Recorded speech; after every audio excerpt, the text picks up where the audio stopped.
Alors pour beaucoup d'investisseurs, investir dans des actions à dividendes semble être le saint graal. Au bout du compte, des dividendes, c'est du revenu passif. Des dividendes, c'est du revenu sur lequel tu peux compter, qui est garanti. Et au final, c'est pourquoi tant d'influenceurs finance te recommandent d'investir dans des actions ou des ETF à dividendes importants. Mais justement, dans cette vidéo, je vais rétablir la vérité sur l'importance des dividendes quand on investit dans une action. Et surtout, je vais te montrer l'envers du décor, ce que toutes les sociétés et institutions financières veulent absolument te cacher. Donc un conseil, reste bien jusqu'à la fin de cette vidéo si tu veux être plus informé que 98,2% des investisseurs en bourse.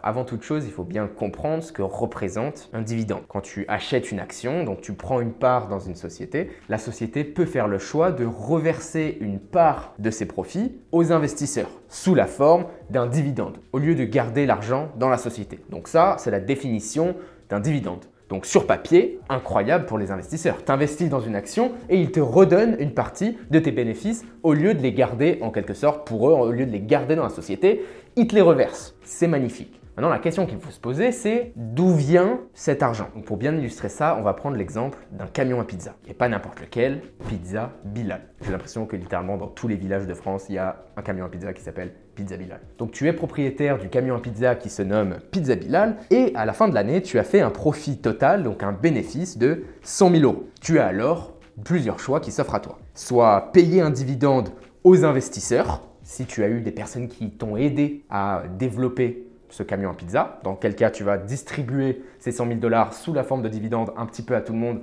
pour que tout le monde ait un retour, ou alors à toi-même, d'accord? Si tu es le patron de cette société, tu peux décider de prendre ces 100 000 € qui ont été générés, te les payer en dividendes, merci beaucoup, ou alors tu peux décider de garder ces 100 000 € dans le business, donc dans la société Pizza Bilal, pour potentiellement réinvestir et faire croître ta société Pizza Bilal. Ces 100 000 € vont par exemple pouvoir être utilisés pour acheter de nouveaux camions à pizza dans les deux villes voisines. Donc voilà les deux choix qu'on peut faire en étant propriétaire de Pizza Bilal, mais voyons maintenant les conséquences en termes de valeur. Donc si on décide de garder les 100 000 € dans la société Pizza Bilal et de ne pas le reverser en tant que dividende, la société Pizza Bilal va valoir le prix de la société, ça dépend du prix de ton camion, ton équipement, ton staff, tes systèmes, etc. Mais donc le prix de la société, plus les 100 000 € qui sont dans le compte de Pizza Bilal. Donc imaginons que Pizza Bilal est valorisé à 50 000 €. Finalement, la valeur totale de cette société sera 50 000 € plus les 100 000 € qu'il y a dans la société. Donc la valeur totale est à 150 000 €. Maintenant, si on a décidé de payer en dividende ces 100 000 €, imaginons que dans le cas de Pizza Bilal, tu étais probablement le seul investisseur, c'est ton camion personnel. Donc tu as retiré ces 100 000 balles à toi, d'accord? Tu te les as reversées en tant que dividende. Donc maintenant, la valeur de cette société, c'est seulement ce que la société vaut, c'est-à-dire les 50 000 balles plus 0, parce que les 100 000 ne sont plus là, elles sont dans ton compte. Donc la valeur de la société a baissé, cependant, toi les 100 000, tu les as. Donc en termes de valeur, dans les deux cas, c'est 150 000, ça n'a rien changé. Il n'y a aucune valeur en plus qui a été créée quand tu as reversé un dividende. C'est juste que l'argent, il est ailleurs. Au lieu d'être dans la poche droite, il est dans la poche gauche. Mais littéralement, c'est pareil. Et c'est exactement le même concept dans les marchés financiers. Là, je t'ai pris un exemple concret et facile pour que tu le comprennes. Mais en bourse, c'est exactement pareil. On a d'ailleurs ce qu'on appelle le ex-date. C'est en quelque sorte le dernier jour auquel tu peux acheter une certaine action pour pouvoir bénéficier du dividende. Tu peux imaginer, tu ne peux pas acheter une action 2 minutes avant qu'il y ait le dividende, récupérer le dividende et puis le revendre. Et de manière générale, pendant le ex-dividend date, on a tendance à voir le cours de l'action chuter de la valeur du dividende en lui-même. Parce que tout simplement, l'argent est sorti de la société pour être payé à tout le monde. Donc si c'est par exemple 4 $ par action, on a tendance à voir le prix de l'action diminuer de 4 $. Ce qui est totalement normal et c'est le même principe. Et donc avec cette explication, je pense que tu comprends que l'argent qui est généré par les dividendes, ce n'est pas de l'argent qui sort de nulle part. C'est de l'argent qui était dans la société et donc quelque chose qu'on peut complètement répliquer en revendant des actions. Si on reprend le cas de Pizza Bilal, dans le cas numéro 1, où en tant que gérant de Pizza Bilal, on a décidé de ne pas se reverser ou de reverser aux investisseurs les 100 000 euros de profit. On les a donc gardés dans la société et notre société vaut 150 000 au lieu de seulement 50 000 si on avait distribué les 100 000. Eh bien, la société qui vaut 150 000, on peut très bien revendre des actions de Pizza Bilal si évidemment c'était coté en bourse, etc. Mais on pourrait revendre 100 000 euros d'actions pour détenir cet argent et ça aurait exactement le même impact sur la société et le même impact, plus ou moins, sur notre compte en banque. On peut donc en conclure que les dividendes ne sont pas importants et surtout ne sont pas pertinents. C'est d'ailleurs la conclusion de la recherche de Merton Miller et Franco Modigliani, qui sont deux économistes qui ont reçu un prix Nobel et qui ont travaillé justement sur cette recherche qu'on appelle The Dividend Irrelevance Theory, publiée en 1961 dans le Journal of Business. Donc on a vu ensemble que les dividendes en soi n'étaient pas pertinents, mais il y a quand même quelque chose à prendre en compte, une certaine subtilité. Si on reprend l'exemple de Pizza Bilal, dans le cas où on s'est reversé ces 100 000 euros en tant que dividende ou alors on les a laissés dans la société, cet argent-là est nommé différemment. Si on se l'est reversé, on a donc reçu un dividende. Si on l'a laissé dans la société, on n'a donc pas reçu un dividende, mais on a une plus-value. Et la taxation, entre la taxation sur les dividendes et la taxation sur les plus-values, elle est bien différente. Alors pour t'expliquer ça, je ne vais pas pouvoir être extrêmement précis sur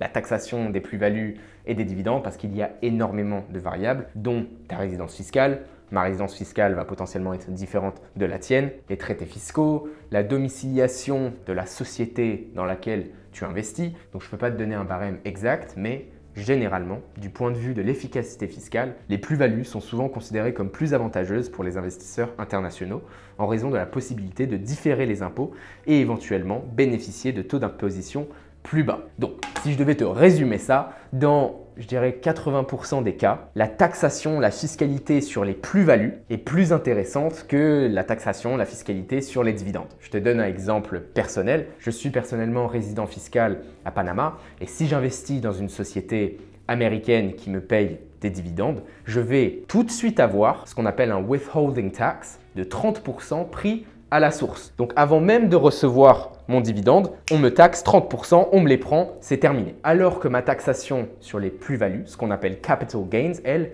est bien différente et bien plus avantageuse. Donc on a vu ensemble que les dividendes n'étaient pas pertinents, de 1. Et de 2, on a vu que dans la majorité des cas, c'était pas particulièrement intéressant fiscalement parlant, et que l'argent venait d'exactement de la même chose. Donc que tu le gagnes en tant que plus-value ou dividende, il y a juste le nom qui change, au bout du compte, l'argent c'est de l'argent, qu'il soit dans la poche droite ou la poche gauche, c'est pareil. Mais alors, pourquoi autant d'investisseurs glorifient les dividendes? Alors, quand on regarde n'importe quel marché financier, il y a le côté théorique, il y a le côté mathématique, mais on ne peut pas ignorer le côté psychologique humain. Et en l'occurrence, sur les dividendes, les investisseurs ont tendance à aimer et à mettre plus d'importance sur le cash flow, sur le income. On a d'ailleurs justement tendance à voir les actions à dividendes tradées avec un premium, donc c'est-à-dire avec un prix gonflé pendant les périodes où les taux d'intérêt sont bas. Donc en quelque sorte, les investisseurs ne peuvent pas avoir un cash flow sur leur cash, donc un rendement sur leur cash garanti, donc en quelque sorte le taux d'intérêt. Donc ils vont se replier sur des actions à dividendes. Mais comme tu sais, s'ils l'achètent à un premium, donc avec un prix gonflé, ça va automatiquement baisser leur rendement futur. Parce que tout simplement, ils achètent à un premium. Ce qui, mathématiquement parlant, est complètement bête et il n'y a aucun sens de faire ça. Mais ça montre la psychologie de l'humain et la psychologie des investisseurs. Un autre biais psychologique qui va impacter les investisseurs, qui va les faire vouloir investir dans des actions à dividendes, c'est que pour beaucoup d'investisseurs, surtout les investisseurs débutants, pour eux, c'est de l'argent gratuit. Si on prend l'exemple de Pizza Bilal, si j'avais investi dans Pizza Bilal, j'étais donc actionnaire dans Pizza Bilal, si je recevais sous forme de dividendes 500 euros par mois, soit 6 000 euros à l'année, j'aurais l'impression d'avoir un cash flow récurrent et de l'argent complètement gratuit. Chose que si c'était sous la forme de plus-value dans mes actions, dans mes parts de Pizza Bilal, je le verrais un petit peu moins comme c'est de l'argent gratuit qui tombe du ciel. Alors que comme je t'ai expliqué au début, l'argent il ne sort pas des nuages, l'argent il vient exactement du même endroit. Maintenant, un autre point qui fait que beaucoup d'investisseurs glorifient l'investissement dans des actions, des ETF à dividendes, c'est que beaucoup ne comprennent pas le fait que le dividend yield, donc le rendement des dividendes en termes de pourcentage, n'a absolument rien à voir et aucune corrélation avec le expected return, donc le rendement attendu. Ce que je veux dire par là, c'est qu'une société qui paye un dividend yield de 5%, ça ne veut pas dire que tu vas terminer l'année avec un retour sur investissement de 5%. Bien sûr que non. Mais ça, crois-moi, les institutions financières, elles le savent très bien et elles l'utilisent justement contre toi. Les sociétés, les fonds d'investissement et les institutions financières jouent avec ce dividend yield pour attirer des investisseurs. Prenons le cas notamment de la société qui s'appelle Icahn Enterprises. C'est une des sociétés sur le Nasdaq qui a un dividend yield le plus haut. On a un dividend yield actuel à 20% par an. Donc évidemment, n'importe quel investisseur peu aguerri, avec peu d'expérience et qui n'a pas regardé cette vidéo YouTube, va voir cette société et se dire « Attends, incroyable, je suis payé 20% de ma mise juste en dividende. C'est magique, c'est incroyable. » Et crois-moi, Icahn Enterprises le savent très bien et c'est fait exprès. D'ailleurs, ils financent justement le paiement de ces dividendes en utilisant l'argent des nouvelles actions émises à de nouveaux investisseurs. On peut d'ailleurs le voir ici avec le graphique des shares outstanding de Icahn Enterprises qui, on peut voir,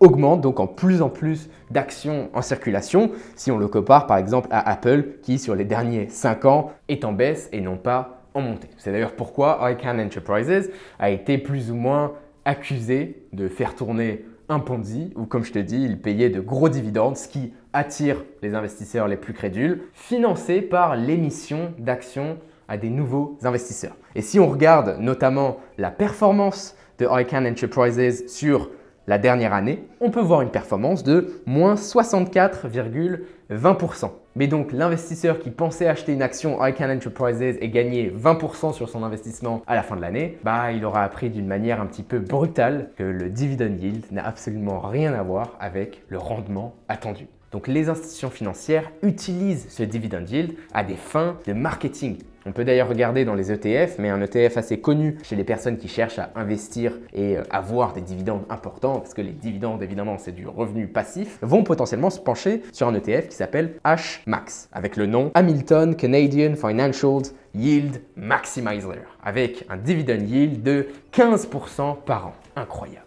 Maintenant, si on regarde la performance réelle, en prenant tout en compte sur la dernière année, on se retrouve avec une performance négative à moins 1,98%, alors que les indices boursiers américains, eux, sont à des all-time highs. Donc pour toi, l'investisseur qui voulait avoir du revenu passif grâce à des dividendes, t'as juste perdu de l'argent. Les seules personnes qui en ont gagné, c'est les personnes derrière Hamilton ETF, les personnes qui ont créé et qui provident cet ETF avec un élément marketing assez fort, 15% de dividendes par an. Oui, il faut bien que tu comprennes que dans cet ETF, il y a ce qu'on appelle un management fees, c'est-à-dire qu'il y a un petit frais annuel. Dans le cas de cet ETF, ce petit frais, c'est 0,65%. Il y a 659 millions de dollars canadiens sous gestion. Donc tu fais ça fois 0,69%, ce qui nous donne 4,28 millions de dollars canadiens, soit 3,16 millions de dollars. Donc pendant que toi, tu as perdu de l'argent, eux, t'inquiète, ils ont encaissé. Et crois-moi, si leur dividend yield n'était pas à 15% et il était à 2%, ou alors juste ils n'en avaient pas, il n'y aurait pas 659 millions de dollars canadiens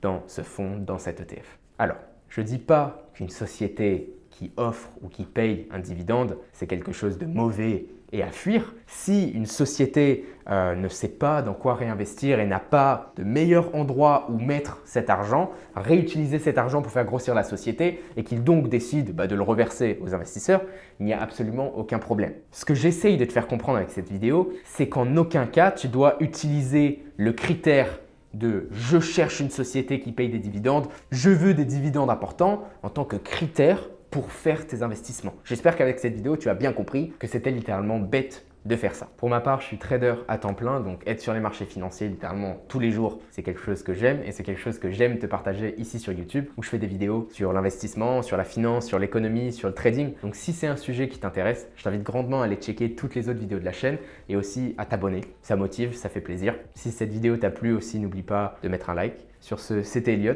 Je te souhaite une excellente fin de soirée et bonne chance dans tes investissements. Ciao.